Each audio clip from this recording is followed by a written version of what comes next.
Korean sensation BTS breaks the internet again. So if you're Army, you're in the right place. And if you have no idea what the hell I'm talking about, you're also in the right place because we will explain it to you on today's episode. We're also going to talk about Apple's WWDC, which is happening right now. So we'll give you the latest in what's going on with Apple and the tech world. We're going to talk about a newsletter that is now going to be funded by NFTs. It looks like we're going to talk about Pokemon, specifically a Charizard card I see on there. We're going to talk about nostalgia and retro coolers. Yeah, retro coolers, retro art, and just the wave of peak 90s. And intern Gen Z Nick is in. Yeah, overtaking the internet. So this is Podcast of Record.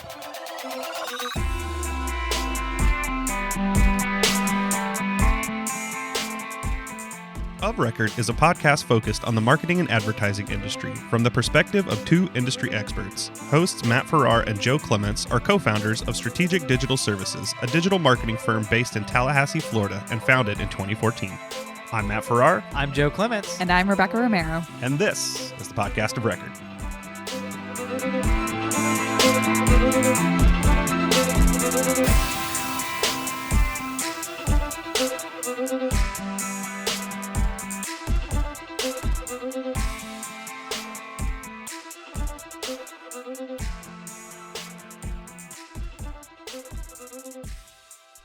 Hey, listeners, welcome to the Podcast of Record. I'm Matt. We've got Joe and Rebecca, producer Alex, and producer Nick in the studio with us today. Welcome. What if you can't hear them say hi back? I don't know why we welcome them. Why? What? Why can't we hear them? It's not a question. I mean, welcome is not a question, so That's why true. does it matter if they say hi back? So what am I not going to care about tomorrow at WWDC? You want to give a preview there? So I actually don't know what's been rolled out today yet. So yesterday, what they did preview was some of the new operating systems. Monterey is going to be the new... Continuing the Coastal California cities edition. Yeah, going to be the new operating system for computers. They're extending, I think the biggest feature out of that is they're extending the concept where you use your iPad and I think your phone as alternative displays for your Mac.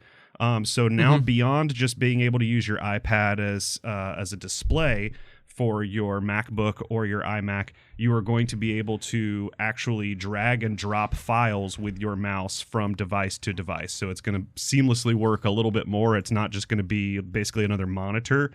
You're going to be able to move things seamlessly with a single mouse from one device to the other. So the environment's going to work a little bit more, in tune with iOS and Mac OS together, which of course is what they've been trying to do for a long time. Do you think there's going to be any of this AR stuff? They've been working on the AR stuff for a long time. I mean, we see it get incrementally better with each generation. Yeah. I do not expect to see any wow features on the AR side come out of this. I think when they finally get to a wow AR feature, it is going to get its own event. I don't think they'll be first in the market. I don't think that's what they're waiting for. They're waiting for someone else to launch something that's marketable to consumers. And then once that's a little buggy and janky, they'll come in with a cleaner product based on what they learned from it. I think that's fair. Another Apple story is the App Store fees. And of course, Alex and I have been doing this in the essay reading that we're doing from Matthew Ball's essay on Apple and the future of the internet. We will be finishing up part 6 of that this week, so look for that to post in the next few days. But I think Facebook has finally found its little dagger to slip under the armor of Apple on this. Of course, Apple and Facebook have been at odds over privacy, specifically data reporting back from apps to advertisers. So what's happened is Facebook has all the hubbub between Apple over the Epic Games dispute for billing inside the App Store. Facebook has said it's going to keep online events, fan subscriptions, badges, and upcoming independent news products free to creators until 2023. And they're saying that when they do, it will be less than the 30% Apple and others take. And that is a quote from Zuckerberg directly. The other tech companies are, I think, reading the tea leaves on what Apple's about to get hammered with, whether it is directly through this lawsuit or over the next few years through regulation or through Congress. Is Microsoft recently cut to 12% the commission it takes on PC games, so through the Windows App Store.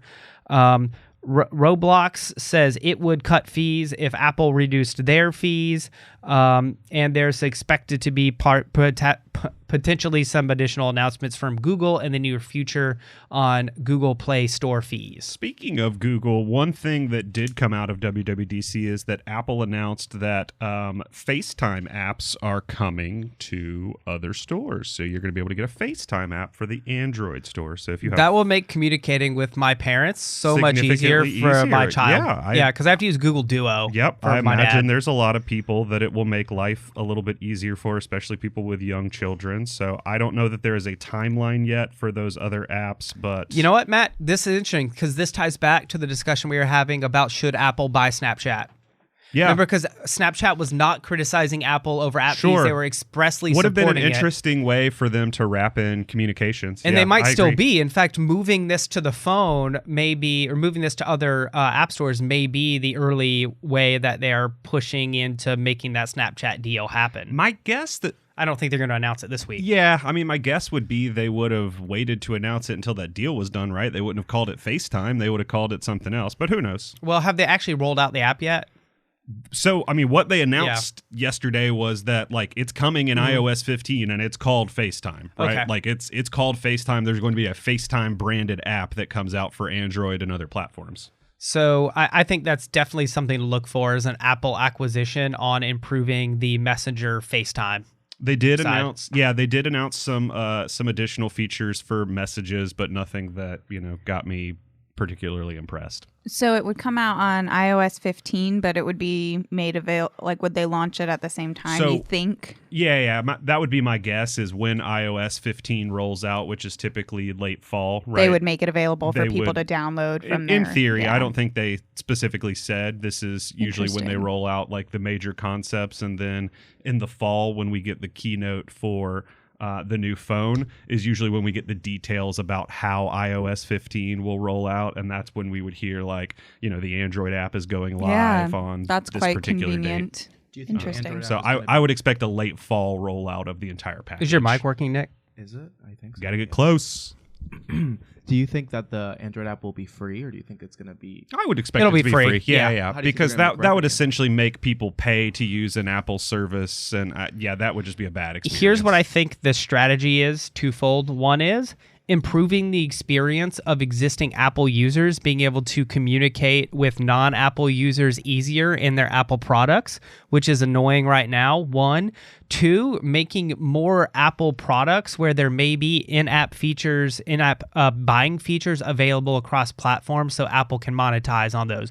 This was the iTunes model. Yeah. For a long time, iTunes did a lot more revenue off of Apple products than it did on Apple products because they made iTunes available on PCs in the early period of that product's lifetime. Sure. Well, and they were just making money from people buying songs, on all types of computers that were then getting transferred to their iPod, right? So they may not have an iPhone or any other Apple devices, but they had that iPod and they needed to buy songs and get it on that device. So I think it'll be interesting too, because the Android platform doesn't really have a standardized video chat app, right? You can use Google Hangouts. There's a bunch of different apps you can use, and that's one of the things people brag about the Android look, ecosystem Apple is buying that it's so Snapchat, open. Apple buying Snapchat makes a lot of sense. Yeah, no, we talked about it Yeah. previously, and I still hold true to that. Yeah. But there's no standard app there, so if FaceTime comes in and starts creating a really good experience for people, that's not a bad thing for Apple to come in and be automatically the best player in Android's like video chat space all of a sudden. So next story. The same way Google is still the best Maps experience Yeah. on iOS. Next story, independent journalist and author Kyle Chayka, I think of Chayka, I think is Chayka is how it's said, has funded 2 months of his daily entertainment and culture newsletter Dirt using only NFT.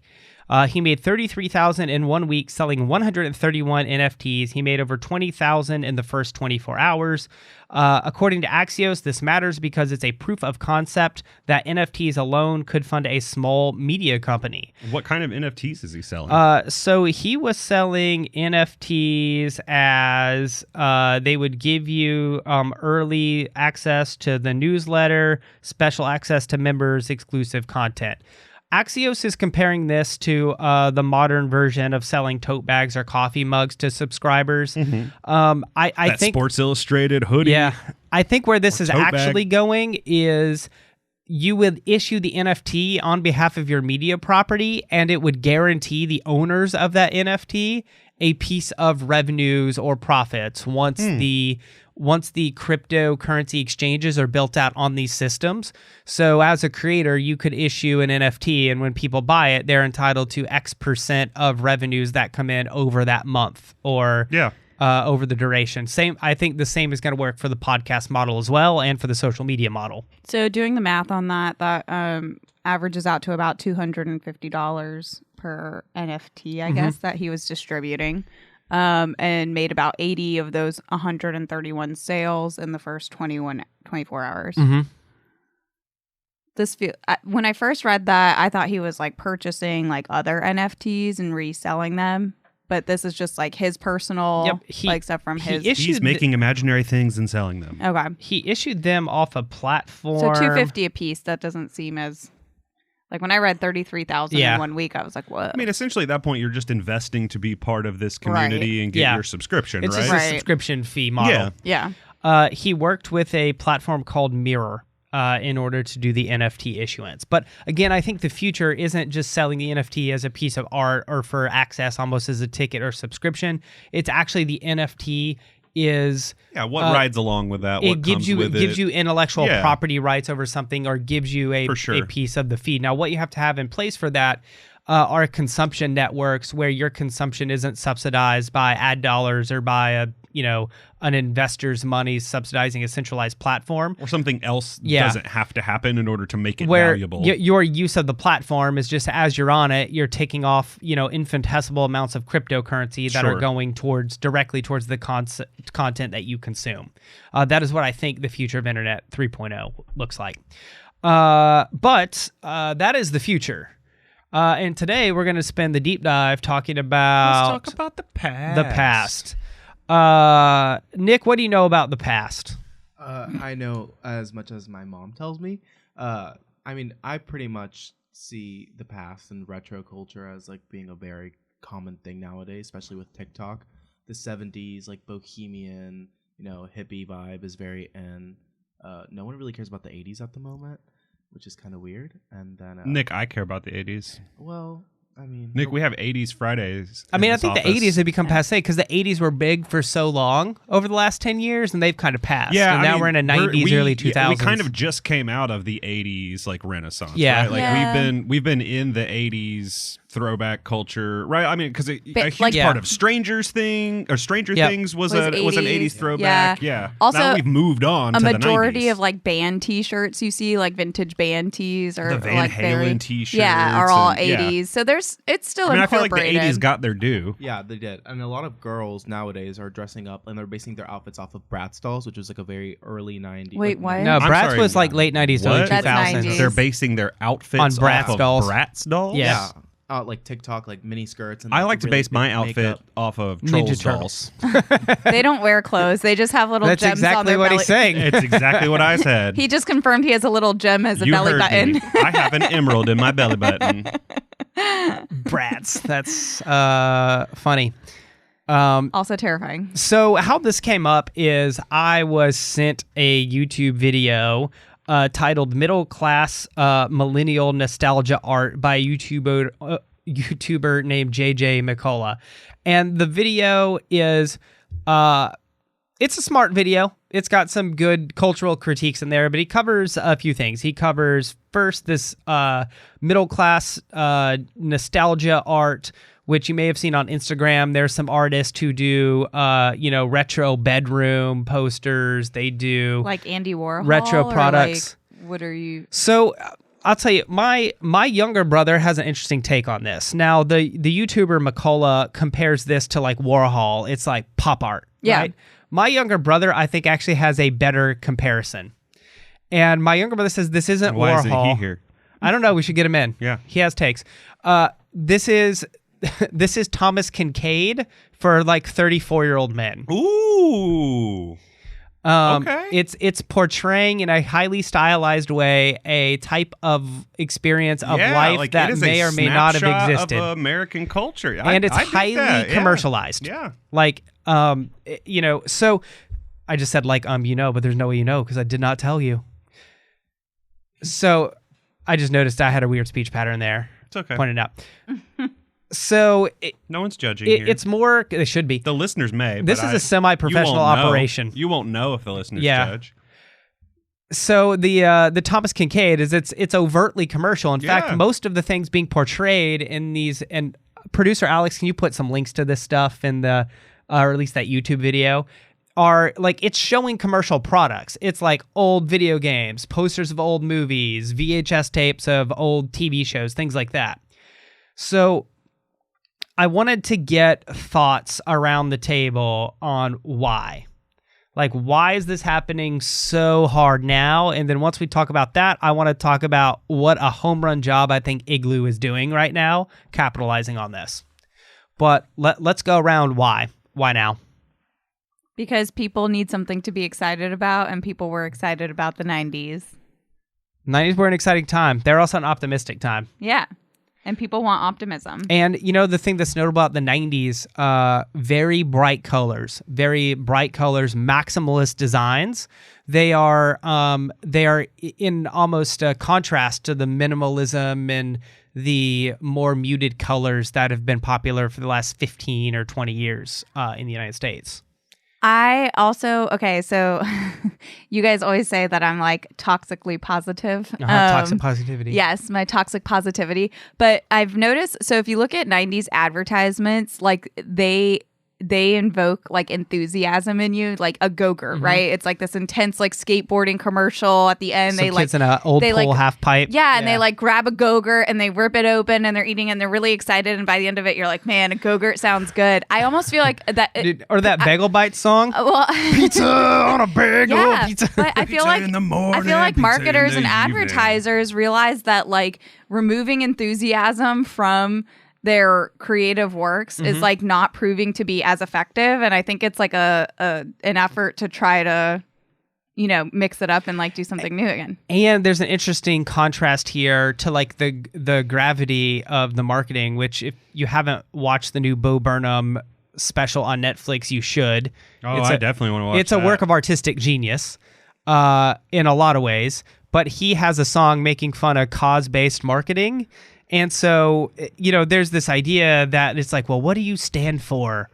Bagel Bites. Yes. But like for brands in response to that to be like, no, we don't, this is bright colors, positivity. This isn't like, engagement in dire political issues as a means of selling licorice. But it made me realize like how much more effective like the 90s enthusiastic advertising was compared to other eras when I watched WandaVision. So I don't know how many of our listeners watched it, but every episode was like filmed in a different like decade, and they would have these little commercial inserts that were custom to the show. But I realized I would always actually forget that that was happening, and so as I'd be watching this commercial, I'd be like, oh, this is like an interesting one. And I remember watching the 90s one, and I was like, oh my god, this is so fun. Like, what are they advertising at the end? I was like, oh, that was just the WandaVision commercial. Like, I forgot.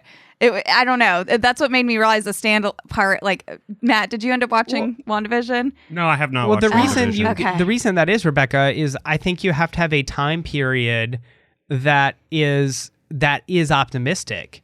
And I think the 90s were optimistic, and then 9/11, and then 20 years of pessimism. But in the 90s, you could do it because the Cold War was over. The economy was improving, like everything. The United States was a forward-looking country. Yeah. It was going to be the American century. And so you could do that. And part of me wonders now if the '90s retro stuff isn't a form of like ironic escapism. Like we're embracing this optimism. I think it's more than escapism, and here's my take on why you're seeing this wave of 90s nostalgia. So, I mean, where we are right now is the people that are most comforted by the 90s nostalgia are going to be people that are mostly in Joe and I's age range, right? You probably fall somewhere between... I remember it. Yeah, you probably fall somewhere between like 32 and 40. Well, let's go with this. How old was everybody in the room in September of 2001? Rebecca? 8. 8? September 2001, I've been 15. I was 16. I was 7 months old. 7 months old. Alex was 3. So, there's a piece of this, Matt, where like we remember it. Yeah. And so it makes sense that we'd think it's cool. Correct. And here's why I think you're seeing it. But why do Alex and Nick think it's cool? Here you go. So I think you're seeing it everywhere right now because you're seeing a power shift in like these mid to late 30s millennials are starting to take over as like managers and directors of companies that are able to influence the way things are being marketed.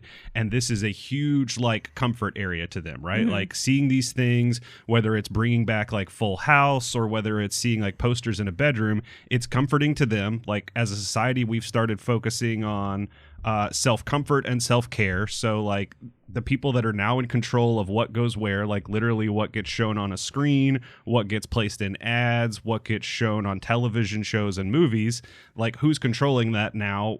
They want to see the things that bring them joy and comfort on the screen.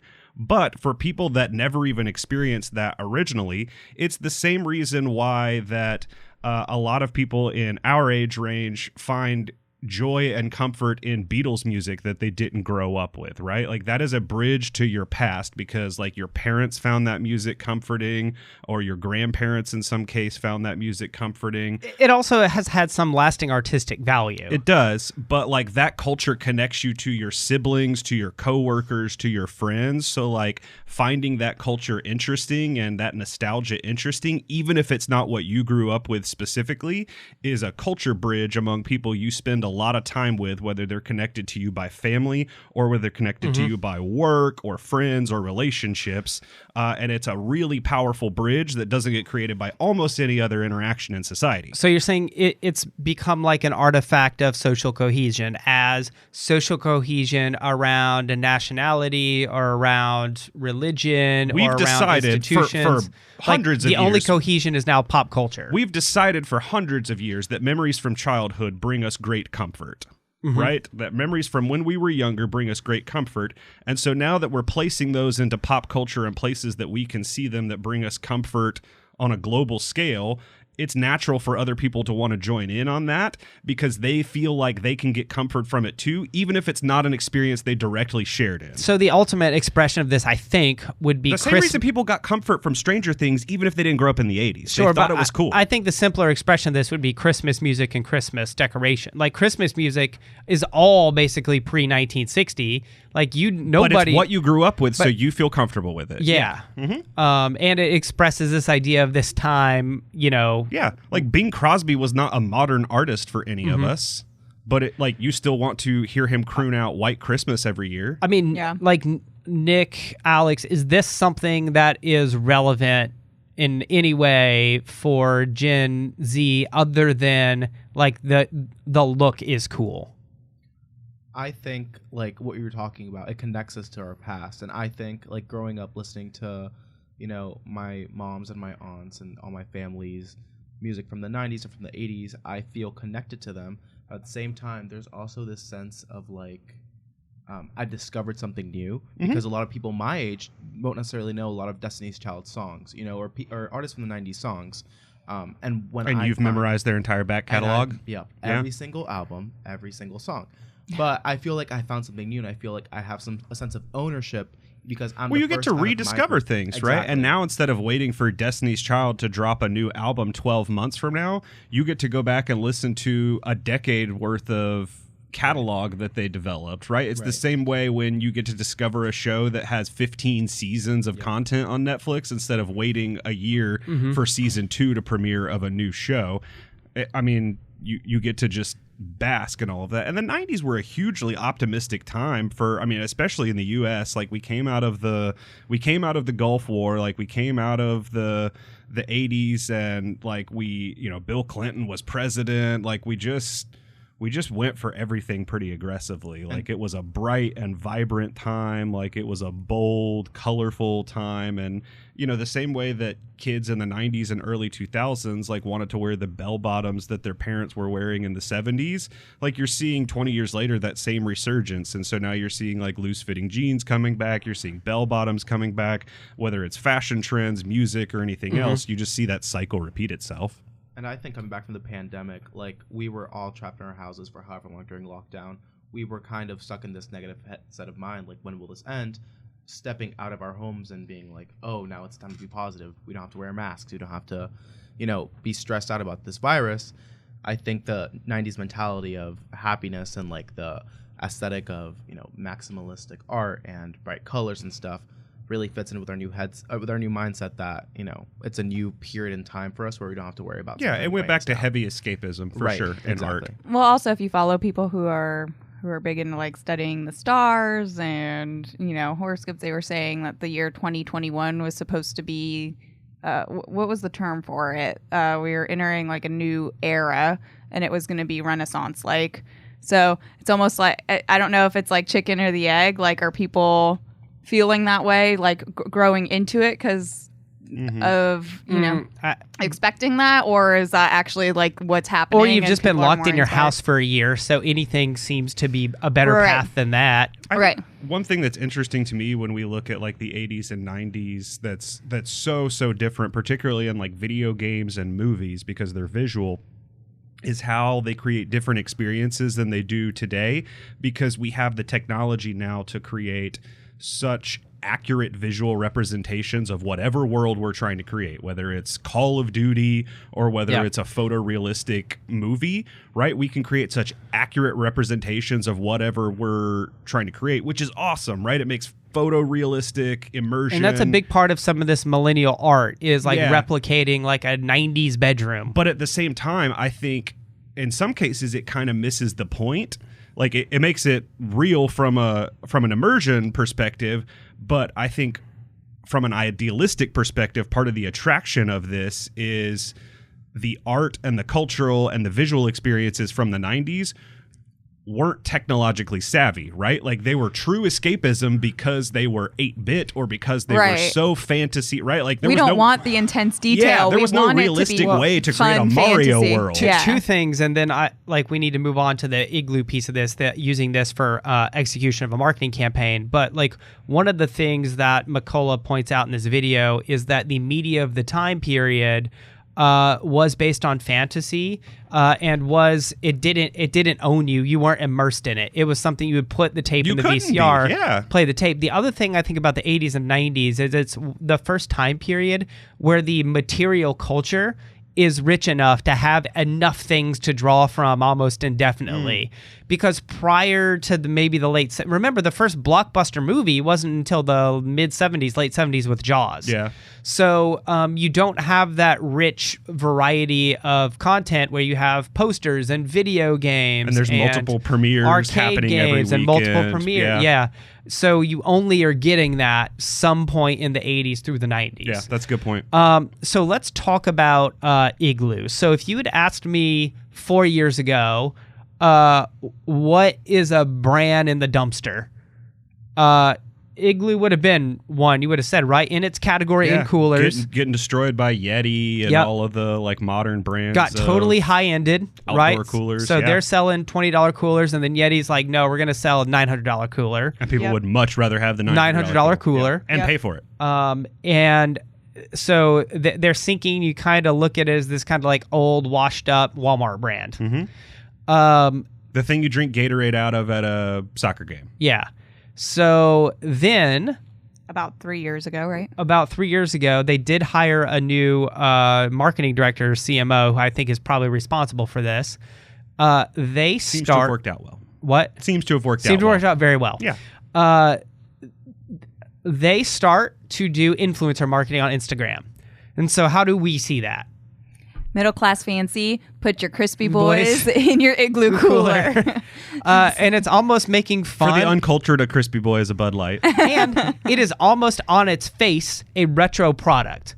Yeah. Putting it in that old igloo cooler is a retro thing. It is cool because of its uncoolness. And because they just didn't change the design much from the 90s. Yes, it was still what it was. It still looks like that. It was exactly the same. And it was something that none of us had really thought much of until Middle Class Fancy started promoting it. And we were like, oh, man, yeah. That's funny. My dad used to like bring his lunch to work every single day in one of those. And I got Rebecca one for her birthday. Literally was my birthday present that year. The soccer coach brings the Gatorade. The orange slices, bro. I got a 6-pack of Crispy Boys in an igloo cooler, literally. Yep. And now, 3 years later, go ahead, Joe. It's a popular thing. So that happens. And then in this year, in 2020, as best I can tell. This is 2021. Are you sure? Yeah, 2021. Igloo has been on an absolute branding tear. And what I think they've realized, they've done this magic unlock on their product, is they figured out that they can use their product as a brand platform. Like they're using their product as white bread into which you can build whatever sandwich you like with whatever toppings you like onto it. And so the coolest thing I think they've done is the retro line that's come out for this summer, in which half the products are sold out. But it's the old school teal and purple and violet and blue, electric blue colors. It is the quintessential 90s, and they've relaunched the fanny pack. The Igloo insulated fanny pack is back out. But they've added on to this. They have to at least be doing licensing deals with 10 or 15 notable pieces of IP. So what do you see in there, Rebecca? For the IP or the colors? Yeah, IP. Oh, the IP, we have a Star Wars line specifically. So R2-D2, the Child, Darth Vader. And then in the Disney line, we have Mickey and Minnie. We have some Donald Duck. So they just did one big deal with Disney. Yeah, but they're separately pieced out on the site when you look at the collab. But they have other stuff. They call them collabs. Yeah, they have Grateful Dead, Scooby-Doo, Wonder Woman, Hello Kitty. NASCAR. A number of artists have signed on, so they have like photographs on like printed on the top of the photographer cooler. Series is what they're calling it. Yeah, photographer series. So did they do custom ones yet? No, not yet. That's what's coming next. Yeah, the custom one will probably be upload your big. own design one is what's coming next. 100%. The Beatles. But if you're someone that can do that now, just get into it before they do. Yeah. And start offering them. Buy up your coolers and then offer custom. Yeah, but even that, like it's just not going to be the same as when Igloo offers the official. But they have some interesting ones. So they have like a Parks Project sticker cooler, which is they printed all these park stickers on it, and like Rebecca said, a bunch of. So they're doing some very interesting things. And the unlock. And those kind of collabs are big in the outdoor world, right? There's a bunch of brands that do like specific versions for specific parks where the only thing different is it has like a sticker on it, but $5, like it's $5 more, and that $5 goes to the park. And I think the powerful thing about this campaign for them is they get these other brands working to sell their product for them. And maybe even selling those products in other stores, right? Yeah. So those coolers may all be getting sold in like Disney parks. They may be getting sold in the Disney store. Like we have no idea where those products are getting sold beside just the Igloo online store. Yeah. And so they have been they must have been crazy busy over the last year doing IP deals for this stuff, because there's a ton of stuff on the website now. Now, what I thought was way to revive a brand. Yeah.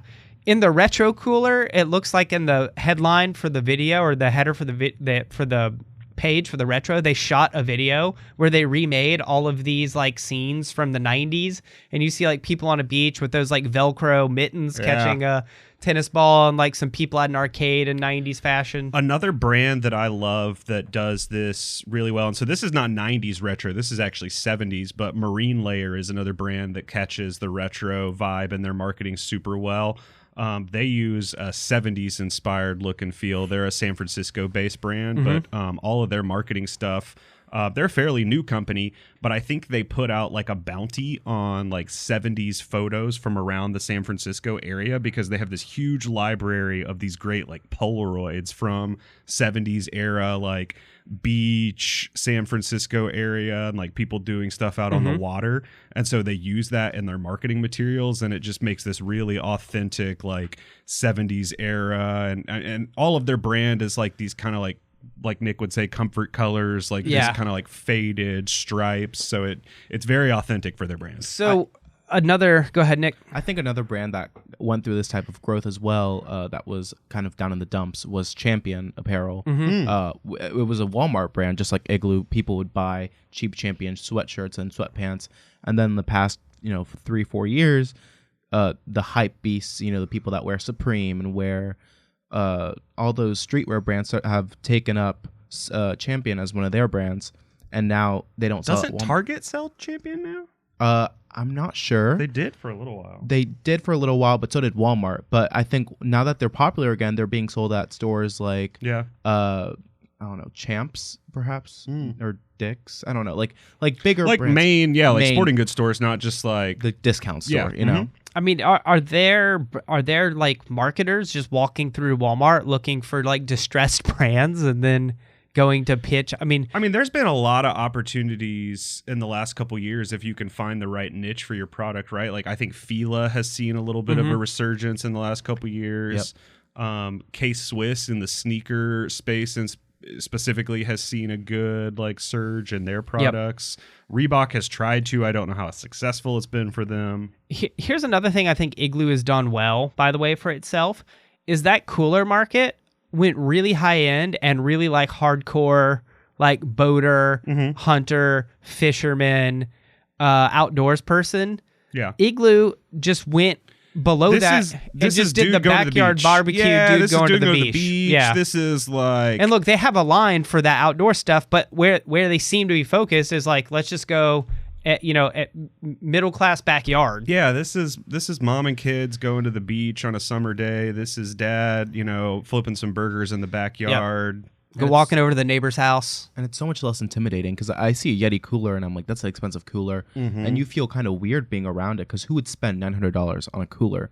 But then you see an Igloo cooler. Well, it's a status symbol cooler, which is kind of weird. Exactly. Yeah. Like, who needs that? But an Igloo It's a cooler, flex. It is a flex, but to what? Like, for what? What are you going to gain? All right, let's wrap it up with... So let's finish real quick. Yeah, with some of the best like nostalgia marketing, at least tied up into a package that I've seen recently, and it was in the music industry, which is not really a place we see it very often. So let's talk about BTS, which... If you're still not familiar with BTS, you haven't been paying a lot of attention to the news. So they're they're the biggest musical act in the world pretty right much. now. Yeah, by a long way, I think, actually. And they've kind of penetrated pretty much every part of pop culture, right? Because they're on Jimmy Fallon and they Stephen have that Colbert. McDonald's meal. They have a McDonald's meal, right? Like, so, they're all over American pop culture. They're certainly all over international pop culture. They are part of what is known as K-pop, which is Korean pop. So there's boy bands and girl bands, and very much like what you think of as like 90s and early 2000s like boy bands. There's very heavy dance involved. There's 7 of them in this group. This is a boy band. So they released their new single. This is their second all-English single. Most of their songs are heavily in Korean or, only have a few English words in them, or sometimes they use other languages.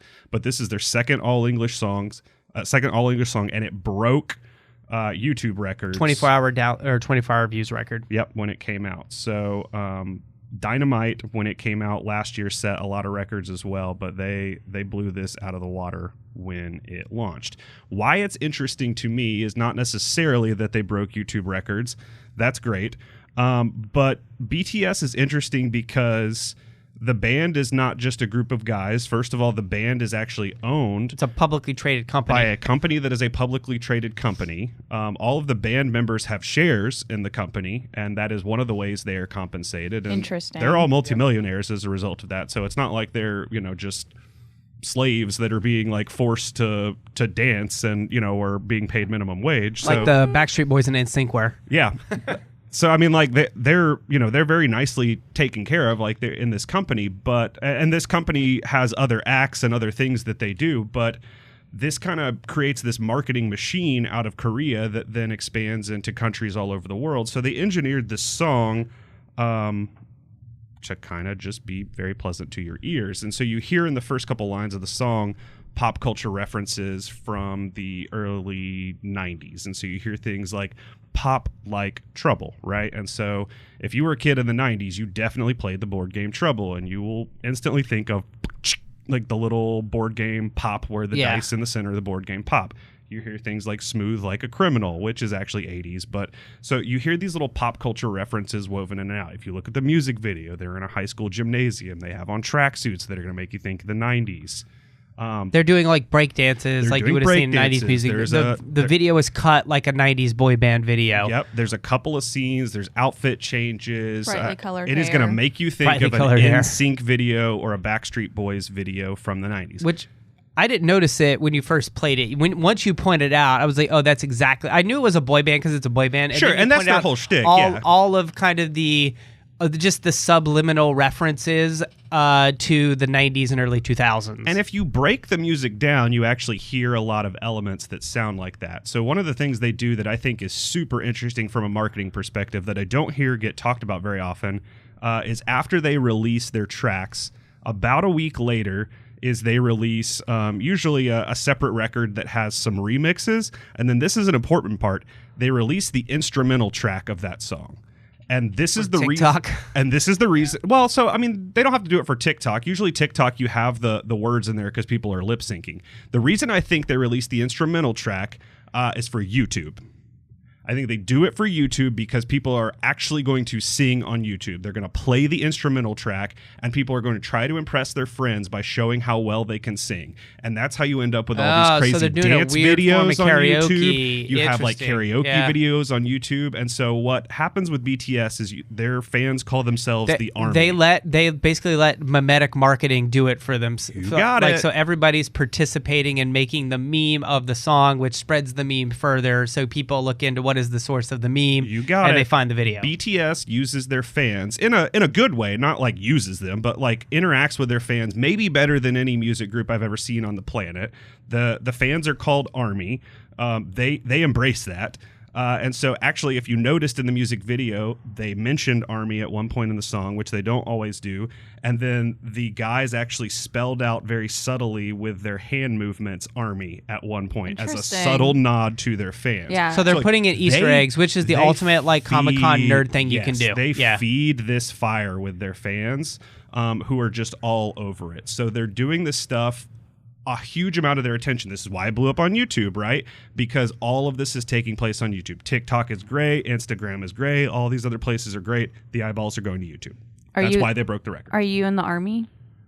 I would not really. Matt's Army. Look at him. The only songs I've ever listened to are their two English songs, right? I think you're on your way to being in the Army. I don't think Army would consider me Army if I've never listened to anything but the English songs. You're right. Yeah. You'd just don't know that. He may have a video. No, he'd be a poser for right now. Right? But I would feel like a poser in that scenario. I mean, so look, my final question on this is coming out of a pandemic, maybe.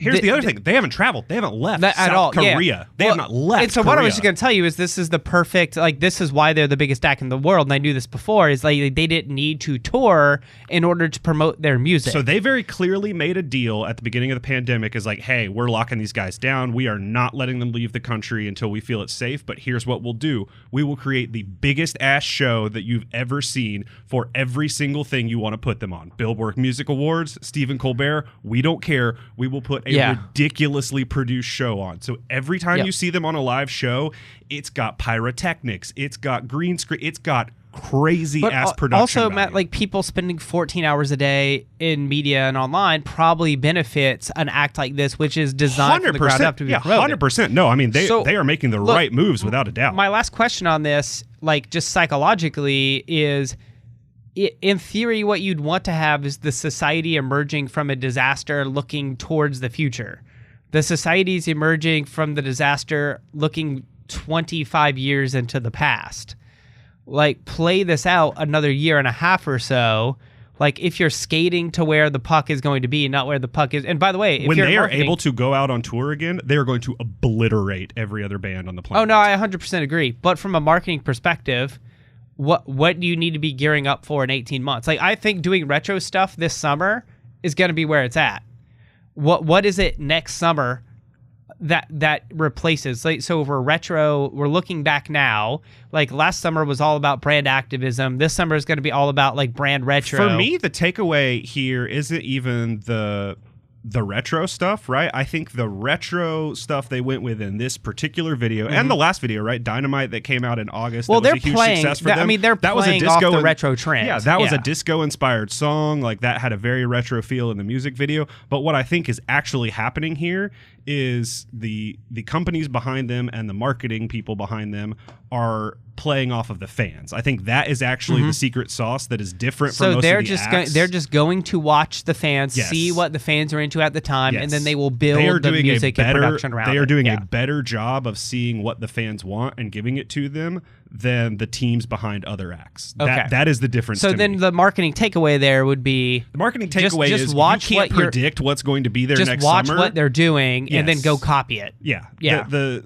takeaway is you need to figure out what that is in December. You just sit on the Reddit forums, figure out what they're into.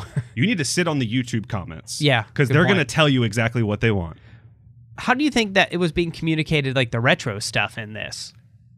I mean, there had to have been some deeper market research to pick that up. I think in the it's YouTube comments. Yeah, I think it's knowing the demographics of your audience and then seeing what else they're doing and what they like, right? I mean, because part of it is you need to know what style these people have. So Yeah. if you know the style leanings of the people that are making these comments and aggressively, I can't remember- and if they have pink hair and they like Yeah. baggy jeans and if they're wearing Yep, you're right. Canadian tuxedos, like that gives you the look of your next music video. Yeah. Canadian tuxedos. Yeah. All right. Anything else, Rebecca, Nick, That Alex? denim on denim. Denim on denim. No, I'm just glad that we're bringing back 90s. For the summer, at least. Yeah. Cue that LFO to take us out. Smooth like butter. That's the song. Yeah. Smooth like butter. All Also, right. this may be my last podcast episode. Who knows? Yeah, Rebecca is extremely pregnant. For a little while. I assumed that you were going to like just zoom in from your house with the baby. Oh, with the baby? Yeah. Unless I can get a mute button for when the baby starts screaming. Oh, you have a mute button right there. You can take it home Yeah. with Okay, good idea. you. Perfect. See you soon, Problem solved. listeners. All right, listeners, we appreciate you tuning in today. As always, if you enjoyed the episode, jump in your favorite podcast app of choice. Give us a rating and review. Helps more people discover the show. And when more people discover the show, that makes us happy. And producer Alex makes him happy too. He's got his shades on because his future's so bright. He's ready to hit the stop button on his computer so he can That's get back what to he's- work and do productive stuff. All right, listeners, we'll be back next week. Thanks for tuning in.